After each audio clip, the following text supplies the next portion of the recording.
Adam Spencer, you've been diagnosed with ADHD. What's the common thread there, and what's the thread that holds it all together? Or you can say, in the last 30 years, I've almost succeeded at an incredibly wide range of things.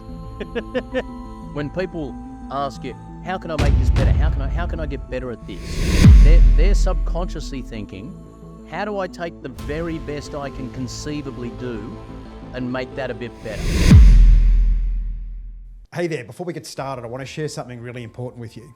I started The Few with one thing in mind, and that was to help you close the gap between what you want and where you are today to live the life you've always dreamed of. We've scoured the world to find the best guests to inspire you on that journey. Who better to learn how to be one of the few than those that already are? Individuals that do live life on their terms and have achieved their life dream. Subscribe to The Few with Boo now. Join our community. If you find these episodes valuable, the more subscribers we have, the more listeners we get, the greater the guests we bring on the show. To subscribe now, hit the button and let's dive into this episode of The Few. Welcome back, everyone, and thanks for joining another episode of The Few. Today's guest is a phenomenal, let's just say, is geek too strong a word? I'm not sure, but someone who has turned their intellectual prowess into a commercial enterprise and uniquely blends some of this intellectual firepower with comedy, insight, and engaging stories that really help people to comprehend some of the complexities in life and turn that complexity into simplicity. I'd like to welcome him now, Adam Spencer. Thanks, mate, for joining me on The Few today. Really appreciate it. How's your day been? Wonderful to be here, Bill. I love the intro music, mate. I feel like I'm running out for a preliminary final, ready to have the game of my life. I'm pumped. I'm glad, mate. You know, it's a early-ish morning here. I think it's a nice way to start the day. Music has that effect on people, doesn't it? There's something about music that really gets into your soul and invigorates you. Are you into your music, Spence, or are you? Yeah. I mean, I was on breakfast for 6 years at Triple J, so I've got what I'd like things probably a reasonably indie music sensibility. And I've got two things. I've got I'm really big into that sort of mid-tempo, quite melodic European techno sort of thing. So I've got a couple of favorite Spotify channels that I've always got going in the background when I'm working or playing chess or whatever, just to keep pumping me along. But I'm also a big fan of the sort of indie rock, very guitar heavy, big guitar solos, you know, Dandy Warhols, War on Drugs type stuff. And I've got no qualm. When I'm at the gym, a lot of people just listen to their music at the gym, and that's fine. But if I'm walking around in between a couple of exercises and a seriously good guitar solo comes on, I got no trouble just Crank out the air guitar. Doing a bit of that. And not like histrionically ridiculous, but just trying to think what it must be like to be moving through those sort of combos. And I lose myself in music all the time.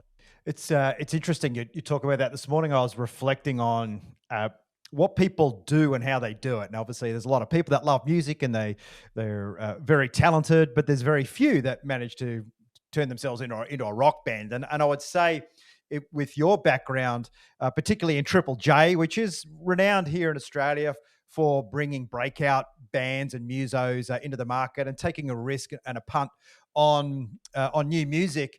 When it comes to being successful in music, was there any differentiator? Was there something that you observed? I mean, you spent a lot of time in that world.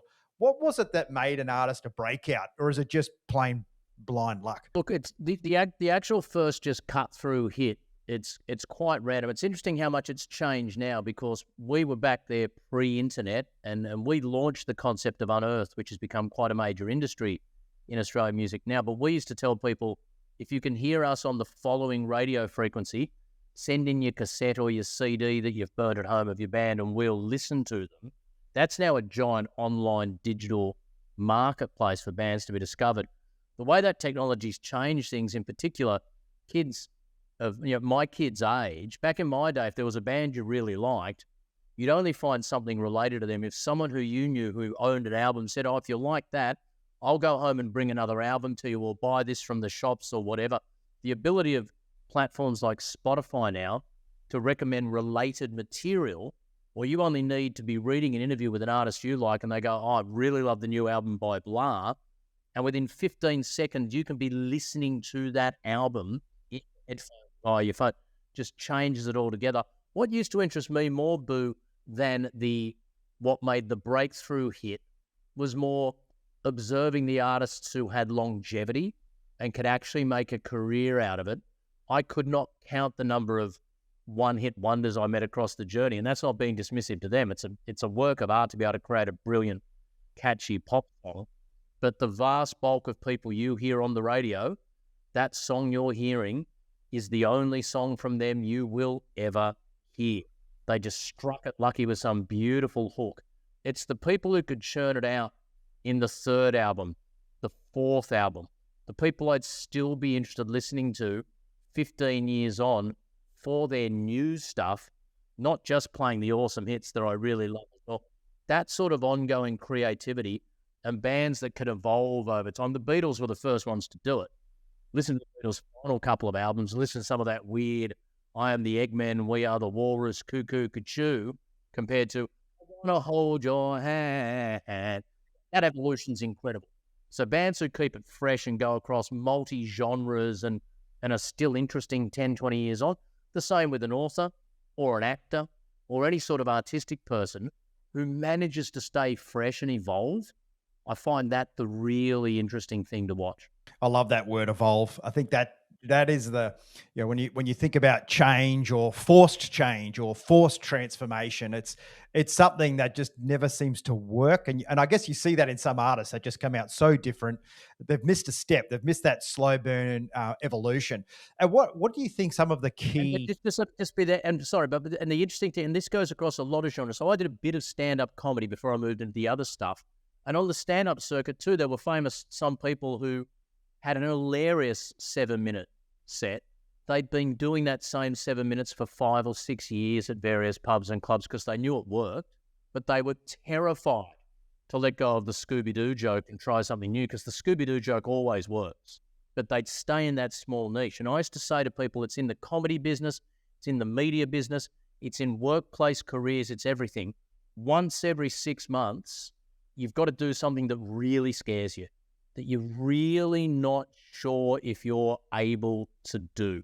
Get out of that comfort zone, broaden your skill set, but also if you've got a little bit comfortable with where you were up until then, get back to realizing what it's like to start from scratch and really work hard on something because you're fueled by a little bit of deep down fear that you're not quite sure if you're going to land this. So I work now in the corporate MC and keynote space, and a lot of the gigs I do tend to concentrate on digital transformation, amazing technology. And that's great because it's evolving at such a rate. Every 3 months, your talk's completely new anyway.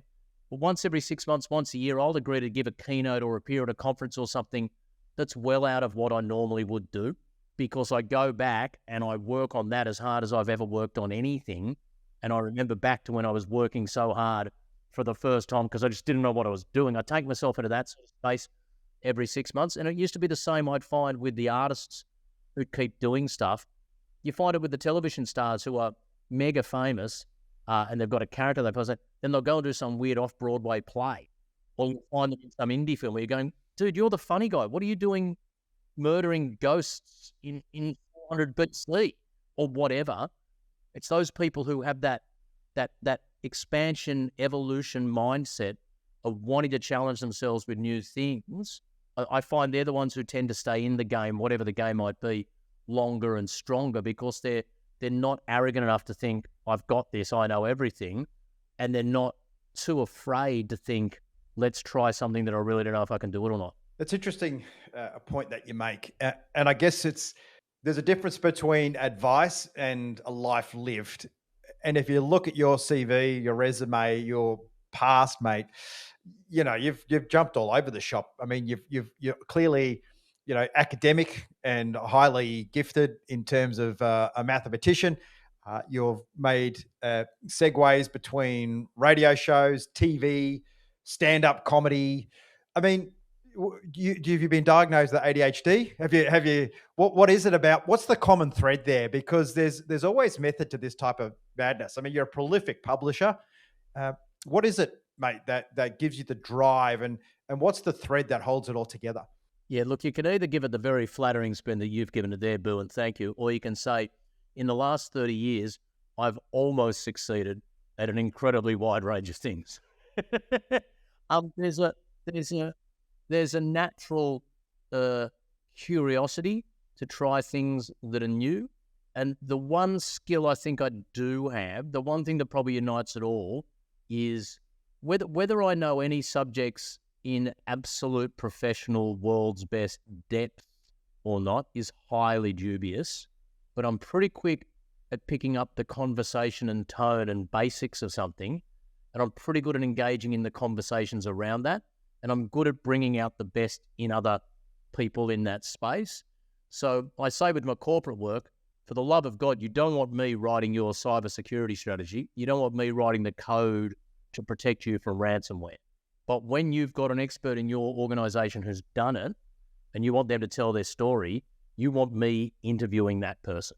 Now, recently, Brian Greene, the world-class astrophysicist, was in Australia doing a speaking tour, and I was in conversation with him. Now, I'm not qualified to read one of Brian's scientific papers at the cutting edge of what he does. You don't want me in the lab with him trying to extend string theory into parallel dimensions in other universes and things like that. But if you want someone to have a conversation with him, he sort of gets what he's saying and can pitch it really well for the audience to come along with that. I'm a storyteller more than anything, I think, and just a bit of a nerdy storyteller at that. That's the gig for me. And the reason I love that is it keeps it fresh. In the same way I used to love the breakfast radio show, because when you're doing a news-based breakfast radio show, every day is completely new. You start with a blank piece, an almost entirely blank piece of paper most days. You're often doing an interview with someone who you only knew 30 seconds ago you were going to be chatting to, and you're literally flying by the seat of your pants. Now, the other sort of mindset that some people have, of where they can give incredible depth, laser focus on a single project for 6 months and just make it their life, whether it's an actor in a stage play, and I know each show is different, but who does 168 performances of the same play and hits that character every night when they're tired, when they're sick, when they're bored, when they've had a fight with their boyfriend, when their stomach's feeling a little bit queasy. Bang, bang. I'm in awe of that. Someone who can take a major corporate project from genesis through all the aspects of it to delivery blows my mind. By about Friday of the first week, I'd be going, oh, yeah, look, can someone else take this from here? I want to go and do something else. For me, it's that eternal curiosity, conversation-driven thing is probably the thing that unites everything I've done. But it's important to be the storyteller. And I've certainly, from coming from a very structured scientific fighter pilot background into trying to help companies execute strategy, that the storytelling is actually the part that gets it done at scale. Like if you're unable to engage 40,000 employees with a great story, they're not going to remember the financial targets. They're not going to remember that detail. And one of the things I also find fascinating is sometimes people run people down on TV or the radio or Fox News, people who come across as being overly simplistic in the way that they convey the information. But I think what people fail to understand is being able to be that simplistic and resonate with so many people is an absolute art form. To compress a highly complex mix match of belief systems and complexity of humanity and get cut through and get like millions of viewers is an absolute art. So how important is that for leaders to be able to take the science of what they're trying to get done, their sales targets or their production targets, but flip that into a story? Because no one remembers how many people were in the army with the hobbits, in Lord of the Rings. They just remember the story of the Lord of the Rings and the inspirational pieces. So do you have any sort of top tips for leaders in terms of getting all of that complexity distilled into a compelling story? Yeah, it's really interesting, isn't it? The challenge, and it depends on your audience. There are some people who you do need to have a bit more technical detail to bring them on the journey. There are others who you're selling on the big message. I think the real skill, in general, like I'm pretty handy at public speaking. And a lot of people ask me, how does public speaking work? I get really nervous about it. Speaking and storytelling in that sense, like anything, is a practiced skill. The more you do of it, the better you will get. And when it comes to communicating, you can communicate through email. We communicate through words. It's the most powerful thing we have. When you want to practice communicating through words, actually speaking out loud is the way to do it. If I speak to someone before an event and I go, you across your speech, and they go, mate, I've read it 20 times. Yeah, good. Have you read it out loud? From go to woe. I'm doing a corporate presentation this afternoon, and I've been brought in pretty late to it because someone else had to pull out sick. I'm really excited about talking to these people. They're a little bit more specialist than the general audience I often speak to. So on some of these ChatGPT-4 plugins and all that, we're going to dive a little bit deeper. And some of the material I'm presenting for this afternoon, I'm presenting for the very first time. I've been driving a few places the last couple of days, saying slabs of this out loud just to hear how the story sounds coming out of my mouth. And certain lines that I know now I will use this afternoon have evolved over 4 or 5 practice runs, dropping the steps under footy, picking up something for the wife this morning because she was making breakfast for the kids and was a little bit behind time. It's ready to go this afternoon because I've given this 3 or 4 dry runs off Broadway now. There's no way I would front up this afternoon and deliver some of these words for the first time. So storytelling is an art. You do get better with practice. And one of the challenges for leaders is you need people around you who will be honest enough to give you the feedback of whether that story is making sense or not. I do sometimes sit there at corporate presentations, side of stage, watching, going, this just hasn't been run by enough people. No one's been honest enough to say, can I level with you here, Sarah? That story about the ski holiday, I just think it goes too long or don't quite get it. I used to be, with stand-up comedy, mate, I used to say all the time, when you're starting in stand-up, you need a small group of friends around you who will be honest with you. And you need someone who will say, dude, I think it's so great that you're trying this. I'll be honest with you, mate. I've heard the pigeon joke 4 times now. Do you have a pigeon joke, mate? Yeah, exactly. I used to have one until one friend said, just don't think it's funny. You need that sort of, it's not, no, mate, it wasn't the audience. It can't have been the audience 4 nights in a row, mate. It's not the lights. That material just needs more work. Now, some leaders are beautiful, natural storytellers. The story you're telling has to be something you believe or you will come across as fake, but you need to practice telling that story.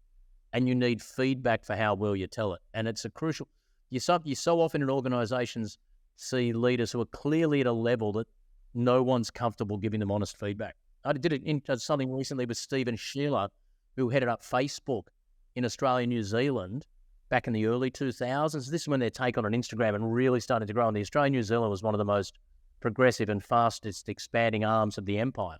And when he'd finished, we had a couple of, a good time for a brief Q&A. And I was asking him about, how do you tell Mark Zuckerberg he's got something wrong? And he had a great chat about that. And someone like Zuckerberg's got to be willing to hear it. And you've got to be brave enough to say it. And so a big part of leaders is practice telling your story to an appreciative but honest audience who will give you feedback. Don't take it down on the road for the first time and see if it flies in front of 800 of your senior managers. That concept applies to any aspect of being a leader, whether it's your strategy, whether it's a piece of communication, whether it's another investment decision. But what was it about comedy? What I guess for a lot of leaders, particularly if you're not quite post-ego, you still think you're pretty cool for being in that role.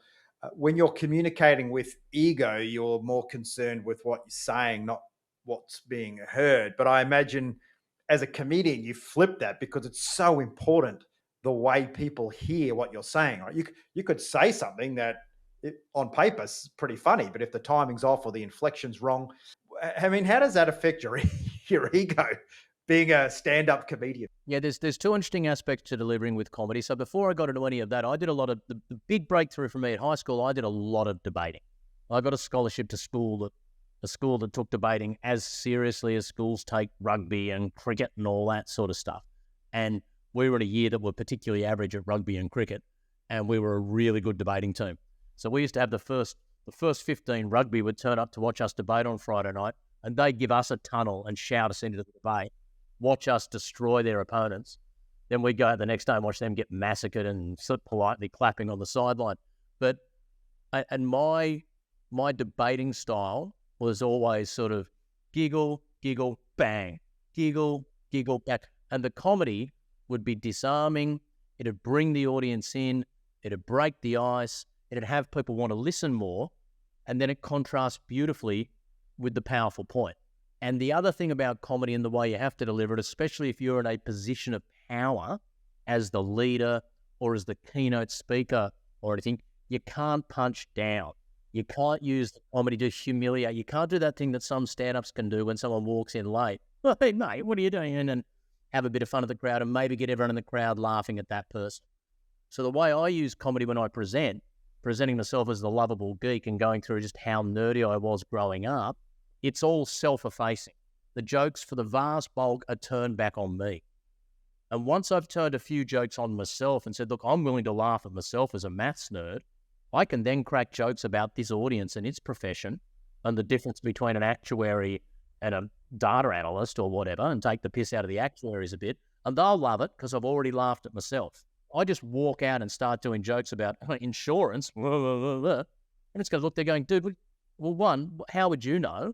And two, we didn't invite you here to insult us, mate. We actually work in this profession. And now, if I get up and make piss out of myself first and then flip it and use a bit of humor to make a point, that works really well. You can't punch down, but you can use humor as a lovely way of breaking the ice and bringing the audience in and then bang. But it's a matter of what humor style as well. Some people are really good at telling outright jokes.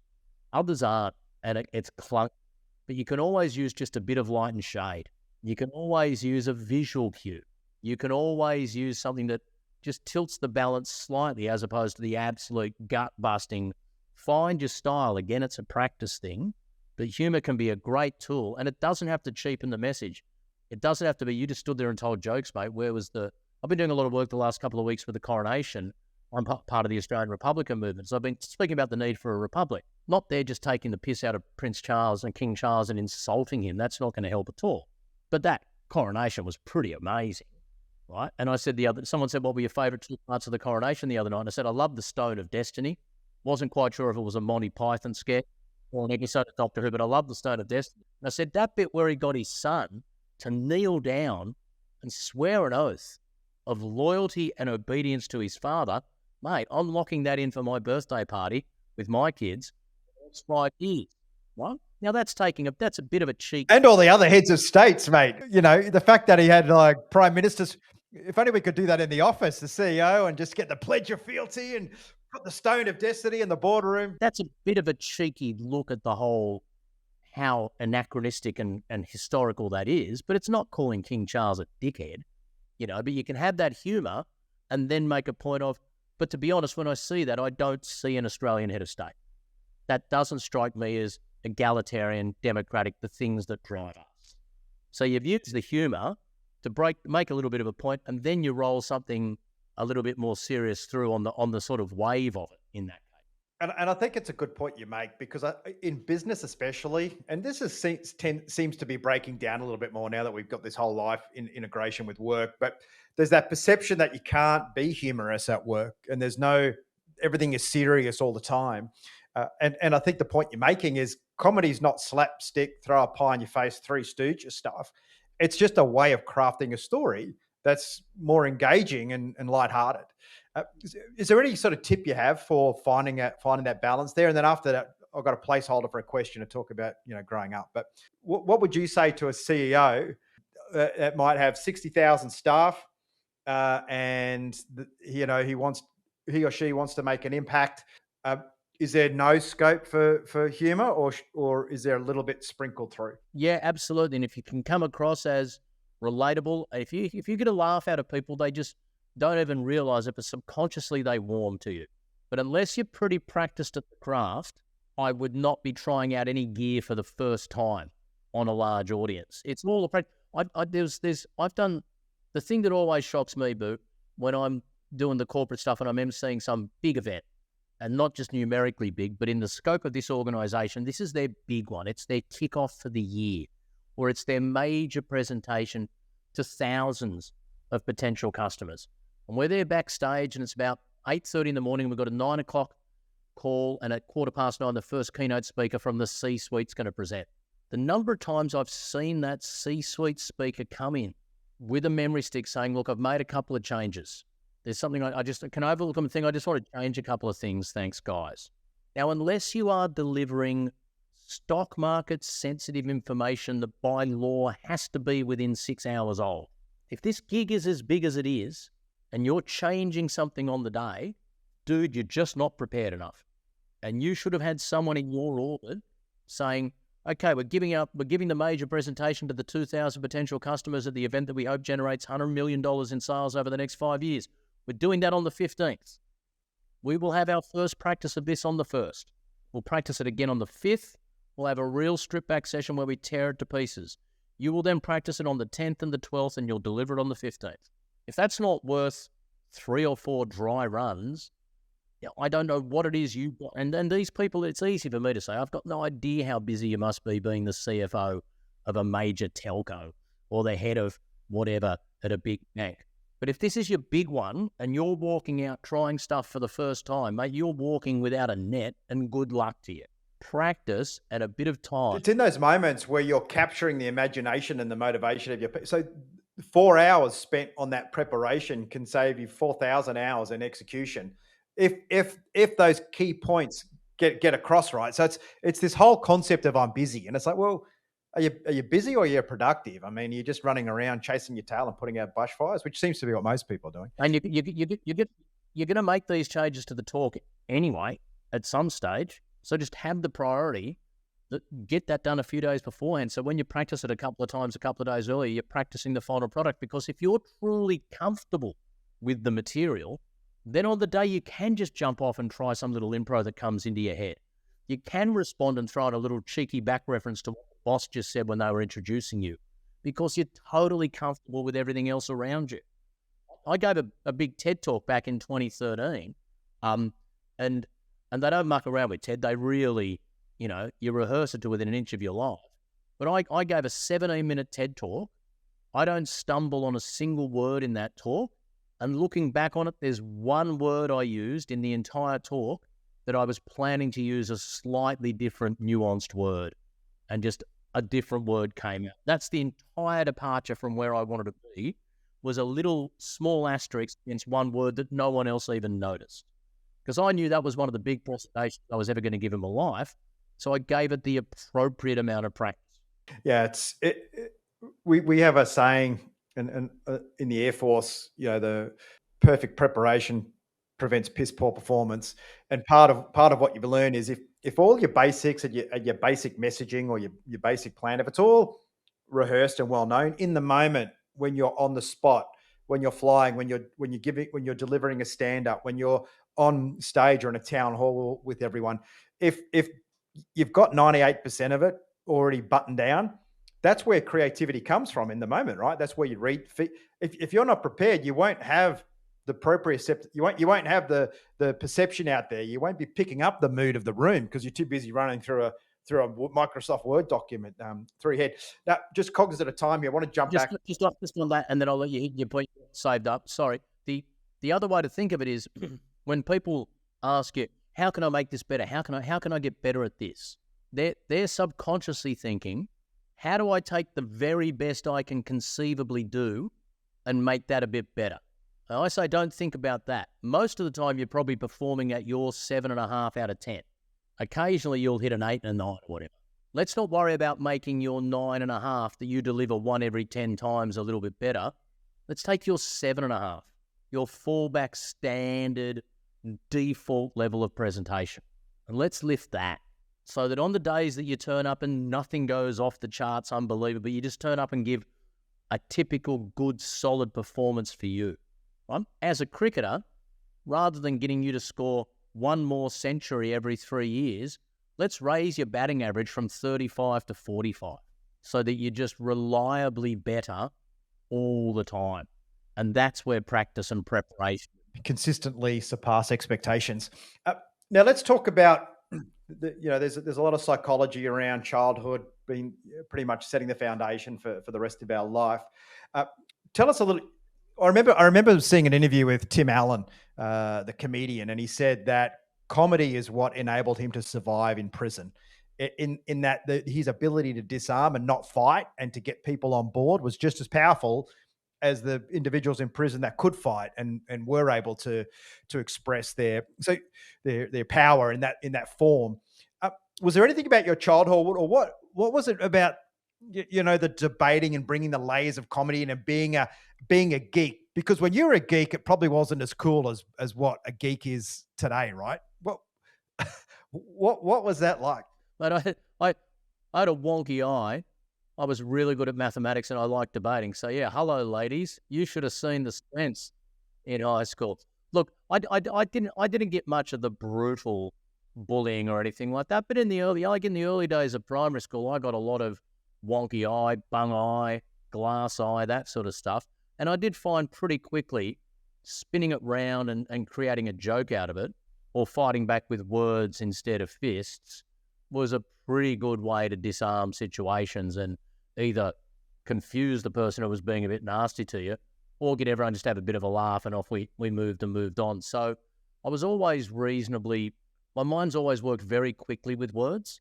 So in terms of debating, I came up with ideas quicker than people. I could put a speech together really quickly. Whether what I say is gut-bustingly funny or not, it comes to me quick enough. I don't often sit there going, oh, that sense you get 10 seconds later of, oh, God, I should have said this. Yeah, I wish I said it. Yeah, I've always tended to be fast enough to find that gap. And then I think years of breakfast radio hones that skill. So you're absolutely right. People love the disarming of a bit of, and it doesn't have to be a gut-busting, you could take that out on stage type joke.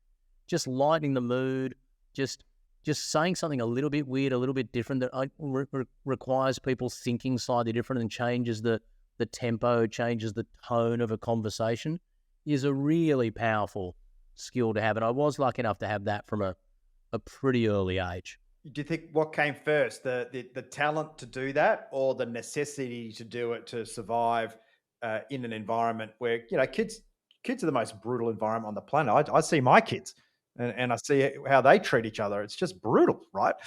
And there's an element of capitulation or lean in and make the most of it. And it sounds like that mental agility that comes from maybe deflecting some of that negativity and bullying type behavior. I mean, I don't know. I'm an amateur neuroscientist here, but all this neural pathway stuff and forging them early on.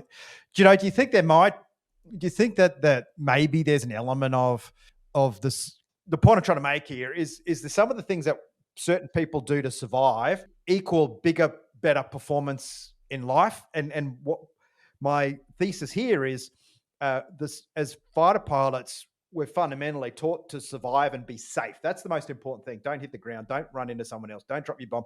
But the byproduct of all of that safety and security is actually all the stuff you do to be really agile mentally and to be able to achieve this cut through. So I'm just curious as to whether the survival instincts and the survival mechanisms that you needed to survive, the byproduct of that was actually some really handy skills that have helped you to sort of thrive. Because what you've done and being successful in different fields, if you think of the average person, how they just start at the age of 21 in a career and just work their way up, and their whole career progression is based on what they did yesterday, whereas yours is, you've just created stuff out of nothing.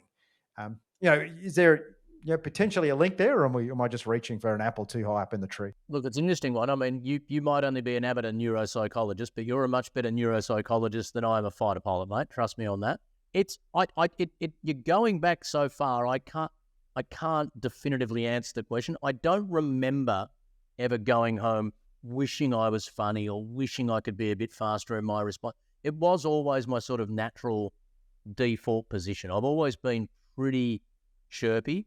There was a guy who I was interviewed once when they did a big feature piece when I started the major ABC radio program in Sydney in 2006. They did a big feature piece in the Herald magazine, and they reached out to a few of my friends. And one of my probably my longest standing mate, he's been a mate since I was in third grade. Yeah, we've known each other for 45 years. And they interviewed him, and they were talking about the family I grew up in. And Scott was saying that my mum and dad were lovely people, but they weren't afraid to use a bit of discipline if the kids had strayed. And so the phrase that Scott used was, Adam's had his fair share of clip behind the ears for back chat. And he said, don't get me wrong, it was good quality back chat, but it was back chat nonetheless. So I've always been, had that bit of a sort of smart ass to me, being a little bit happy to try and provoke and be a bit quick. So I don't ever remember lacking that skill and needing to work on it. As with anything, the more you do, the better. And it was the same with the mathematics, but I did have a natural affinity for maths pretty early, so I was a bit lucky like that. And I was very competitive as a young kid. So when maths is a subject where you're right or you're wrong, and you can get a better mark than other, and you can come top in the class, that sort of stuff excited me. But my mates used to say, "Oh, it's easy, it's easy for you, mate. You're just a maths genius." I certainly wasn't a maths genius, but I guarantee you one thing: I did 10 times as much maths as they did because I loved it. When the teacher had set the 10 questions in the book for homework, but there's 30 questions. What about the other 20? Why wouldn't you do them and bring them into Ms. Russell and say, "By the way, I think there's a misprint in question 27 because I did it 4 times and I kept getting the same answer and it's wrong to the one in the book." I used to love it. And it's the same with anything. If at age 10, 2 kids, one of whom's an absolutely brilliant tennis player, but they both sort of like tennis, guarantee the kid who's brilliant practices 4 times as much as the kid who's sort of okay because they love it. Yeah, and that's, I've got some other philosophies around. You look at the ebbs and flows of civilizations and startup businesses and family wealth. You've always seemed to have the hard charging, competitive, passion side, and then over generations we fade out. And I think to some degree in the West that's starting to happen. Anyway, digress, because what I want to talk about more importantly is the number of books that you've published. For many people, publishing one book in a lifetime is something that is a major achievement. But I mean, you've published almost 10, 11, 12 books, some phenomenal amount. It depends how you count them, because most of them I've written entirely by myself. A couple are people who've taken my material from an older age group and repackaged it for younger, and I've sort of had a little watching brief on it. So yeah, anywhere between 8 and 12. And it's a bit weird when the maths guy can't tell you the exact number of books he's written. But the difference there is that, so I'm in awe with that. Again, we talked about long-term focus. Someone who can write a novel, someone who can, from the genesis of an idea of a single character or a single moment, 9 months later, have 70,000 words, which is the 15th draft of it, boom, and ready to go off to the publishers, where that's been the thing they've done, sometimes for 12 hours a day, sometimes for just 2 hours, but nothing will come. But that's been their focus. I'm in awe of that. The stuff that I tend to create, Boo, is popular mathematics for really curious minds. And it tends to really kick in for kids in that sort of very early high school, age 12, 13 in Australia, who are getting a bit bored by what they're getting at school. Now, there's no point when they're 12 just showing them the 14-year-old school maths, because when they're 14, they'll be bored out of their minds. But maths is so rich and so diverse. There's a world out there of stuff you can show that these kids will never encounter in a typical school, grad school, high school syllabus.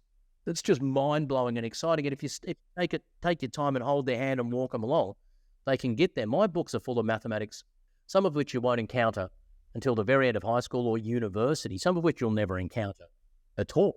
But it's just beautiful and it's interesting and it takes that sort of curious mind. But my books tend to be a collection of 250 stories, puzzles, trivia, examples that I can just assemble in brick form. So that's the way I can do stuff. It's like 400 mini projects I've all got running at once, as opposed to one big that just happen to come together to make a book. So I'm on this thing all the time, right? But you look at my wife. Oh, it looks a lovely photo, huh? What a beautiful, beautiful. Oh, I've got my the day we got married tattooed on my arm there. Anyway, but anytime I'm on, so a lot of people are on social media and they go to pretty weird sites on TikTok and Twitter. My Twitter feed is things like topology today, algebra now, great moments in number theory, and I'll just see something beautiful, bit weird, click the graphic save, throw it in a file, come back to it a year from now next time I'm writing a book and just assemble a giant, like, there was something the other day, like, remember the old right angle triangle, Pythagoras' theorem, 3 squared plus 4 squared equals 5 squared, that sort of thing? There are literally hundreds of proofs of that theorem. I love that stuff. I love all when you start to scale it out through history and all the connections. Because it's, I mean, there's a school of thought, right, that mathematics is just a human expression of spirituality. Oh, we'll get there. We'll get there. But just quickly, these two college girls in the States recently came up with a new proof of Pythagoras' theorem, and it's quite different because it uses trigonometry, and it's never been used before in a proof of it. So it's quite groundbreaking. And it's not that hard. You only need like year 8 high school maths, and you can do it. Took that graphic, double click, save. That'll be in my next book. Mind blowing, beautiful. So I'm just constantly accumulating, and it's the same with the corporate presentations I do. There's so much stuff exploding in ChatGPT. See something new and exciting, boom, have a quick talk about that. Now, the question about maths, that's really interesting. Let me ask you this, Boo. Mathematics. Is there just one fundamental mathematics out there that we slowly stumble into, or do we choose the way we create it? Another way to think, if we went back and started again, would we have the mathematics we have today, or could we have created something completely new, completely different?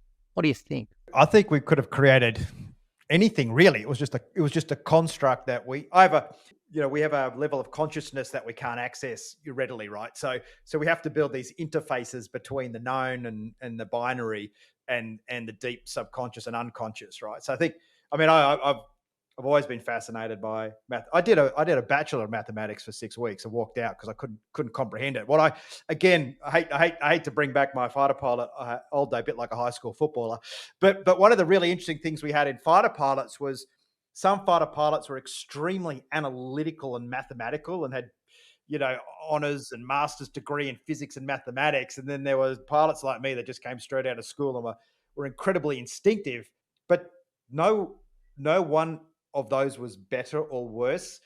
It was a different way of processing information, but the outcomes were the same. So I always thought that mathematics is a form of expression of spirituality, of everything. And that's really, it's in the mathematical world, there are people in both those camps. The one that you're in, I'm in the other camp that there is only one mathematics. And if we bump into an alien civilization, they might be further down the path, but they'll have the same maths as us. Or if we went back and started again, we'll get to the same mathematics we have now. But it's a beautiful question that in some very deep ways is actually still open to interpretation and discussion. But I like that deep stuff. But there are unsolvable mathematical equations that people that stump people for decades, right? Is there not these? Do people not create these formulas that? Yeah, there are two things there. One, there are, like, the human brain's incredible. Imagine if you went to a planet where life had occurred and you got as far as pot plants and worms. Even that's amazing, right? But no thinking being on that planet understands that 5 sevens are 35. So there could be limitations in the human brain. There may well be things out there that are true that we'll just never have the capacity to comprehend and prove as true. There might be limits on what this brain, even augmented by an artificial general intelligence, can get to. Secondly, when you get into mathematical logic, in any mathematical system that starts with assumptions and axioms and builds out, there is by definition things that are either true or not true, but you cannot prove them to be true or not true. There have to be limits on the axiomatic reach of your constructed system. That observation in the 1920s was one of the deepest observations any human has ever made. It was a guy called Gödel, his incompleteness theorem. So that's, at the same time, this mathematics, which may well in its absolute be beyond us and have things we'll never be able to prove, at the same time, what we do have is a command of the world where we can build fighter jets, where we can land probes on comets in space, where we can measure the fluctuation in the electron moment to 15 decimal places of accuracy. Your mobile phone, the GPS only works because your phone's talking to a couple of satellites up there, and we appreciate that where the satellites are with different gravitational effect because they're further from Earth and moving at speed, and we factor in Einstein's theory of relativity so that the satellite can talk to your phone. If we didn't understand what Einstein had showed about time and space itself being warpable and dependent on reference, your GPS would not work. So the ability we've used to harness and appreciate mathematics to improve our world is just stunning. It's amazing. Oh, look, when we open these Pandora's boxes is when the podcast blows out. So got to put it back in. We'll have another chat another time. But there's a question I think a lot of people listening, I'm not in this camp, but I'm kind of in it. But for some people, they just say, I'm not good at maths. I can't do maths. What's going on there? Is that just a belief system, or can some people just cannot conceptualize what math is? It's absolutely true. I've only really tried half-heartedly a couple of times to learn another language. I've never enjoyed it, and I've never sensed that I had the discipline in particular just to learn reams of vocab and words. I could possibly get excited by the sort of mathematical concept of grammar, and I could get excited trying to speak English over the grammar of the way that you might speak, I don't know, another language, German, and maybe you at the end of the sentence, the verb put or whatever. That in itself, I'd be interested in changing my expression of language into different laws, but then, okay, here's the 2,000 words you have to learn. Table is this, pen is stilo. Just don't have the discipline. So I will never be able to learn another language. I accept that. So it'd be wrong of me to say everyone construct it to but it'd be wrong of me to say that everyone should be able to do extension mathematics in the HSC when there's no way I could pass a French exam if you gave me 1,000 years. But with anything, quality of instruction, and if you practice, you'll get better at it. The challenge with maths, mate, is that the way it's presented incrementally, you could go to a high school where they really value history. And you could on day one of year 7 go, no, I don't care about history, mate. I'm sorry, I'm not even going to bother. And if on day one of year 11 you went, actually, okay, I'll give history a crack. I'll go as hard as I can at history right now for the next 2 years. With no disrespect to the discipline of history, I think you could land with pretty close to the same final exam mark after 18 months of study as you could after the full 6 years at high school. With mathematics, if you have one semester where you don't get it, or 1.5 year where you've got a teacher who's not qualified or isn't motivated, you can fall behind in a way that you can never get back on top again, because it's a truly incremental subject. You cannot understand the beginning of physics if you didn't understand the trigonometry. And you can't understand the trigonometry if you didn't understand the geometry. And you can't understand the geometry if you're no good at manipulating the algebra. And that sort of now the payback is, if you're on top of it, you'll never have a difficult mathematics lesson in your life at school, because everything's just a little small step on where you should already be. But yes, I have great sympathy for people who really just can't do it.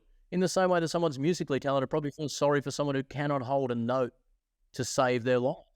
But anyone, even someone who can't sing, can get better at singing if they practice. So if you're motivated, you can get a lot better at maths than you think you can, but I can understand why some people lack the motivation. That's interesting insight. I've not heard that kind of incremental element to mathematics versus the kind of arts where you can invest time and effort and get yourself to a point where, well, it's all, look, history, arts, it's all a matter of perspective, I guess, whereas mathematics, whilst there's a degree of perspective, there's a lot of structure to it as well. So Spence, big life, lived a lot of it. You're at a point now where, well, not a point now, but you've been at a point for a while, giving a lot of that back, helping others. If there was one thing you tell yourself as a kid, back in those geeky days, that would have made your journey either less painful or maybe accelerated, what would you have told yourself? In the specific field that's probably defined me more than anything else, which is mathematics, I wish I'd realized earlier that maths at school is important, but it's not just a matter of being really good at the maths at school. There's a complete world outside of there that you can throw yourself into. Someone had come and said to me in year 7 or year 8, Adam, you're pretty good at maths at this school. But mate, there's a lot of kids out there at other schools who are just as good or better than you at maths. And did you know you can actually go off to maths competitions? You can represent Australia in mathematics, Adam. And if someone had said to me, to be honest, mate, you've probably got the natural talent to get good enough to maybe represent Australia. But Adam, I don't think you'd have the guts to work hard enough to do that. I really wish someone had poked that competitive aspect of me, because I realised when I'd been at uni for a while, to be honest, really in the scope of people who were doing that higher mathematics, my skill was more being able to absorb information really quickly, and by looking at the last 20 exams, work out logically what they were going to ask of me in the exam and getting outrageously good marks, rather than a deeper, nuanced, really subtle appreciation of the mathematics. And I wish I'd known earlier that that was more of the path I should have taken. I'd really like to know, like, the phrase I use, mate, is in a room of randomly selected people, I'm a maths genius. In a room of maths PhDs, I'm as dumb as a box of hammers. Now, luckily, you don't find yourself in a room of maths PhDs all that often, but I've got no idea actually what the natural limits of my mathematical capacity are. And I wish I'd gone on a path. I'd much rather know that I have certain limits and I can't be any better than that than genuinely not knowing where that limit lies. Unrealized potential. Yeah. And I don't know. For all I know, I have realized every shred of potential I have in the field. I don't think I had, but I'd prefer to know that I had, and know, here's your finish line, mate. You were a 78% as good as it can get, than knowing, well, it's somewhere between 75 and 90, but I really don't know. That's a really fascinating insight. And it's something that we've commonly heard on the show around people that were so busy on the achievement side that they didn't quite realize there was another element to what they were doing in sport or in aviation. They'll get to a point in their mid-30s and they're at the top of the field and it's like, oh, I forgot to enjoy that. It's over. I can barely remember it, but geez, I was good. One thing I've not forgot to do is enjoy the ride, mate. Don't worry about that. Well, there's a great flip side to that coin. On that note, Spence, thanks so much for joining me today on the Few podcast. Really fascinating, and I wish we had a bit more time. But your insights were amazing, and it's great to see those two worlds coming together: the spiritual realm, the clinical mathematical realm, and it just shows that the world and life is a complex entity, a complex interplay of many different things, and your insights in the humor comedy, giving people the opportunity to bring a bit of color to their communication was fantastic. And how do we find you, Spence? I can see having you helping an organization at a conference, helping a leadership group with their messaging would be absolutely invaluable. Where can our listeners find you? I've just signed up with a new management team called ODE Management, but if you search for Adam Spencer on the web, you should come to my website. All the details are there. We'll have to do it again sometime. We'll get together, have a chat, and I'll explain to you how some infinities are bigger than others. Wow, mate. Can't wait. Thanks again, mate. Look forward to having you on the show again later. See you, mate. Pleasure, mate.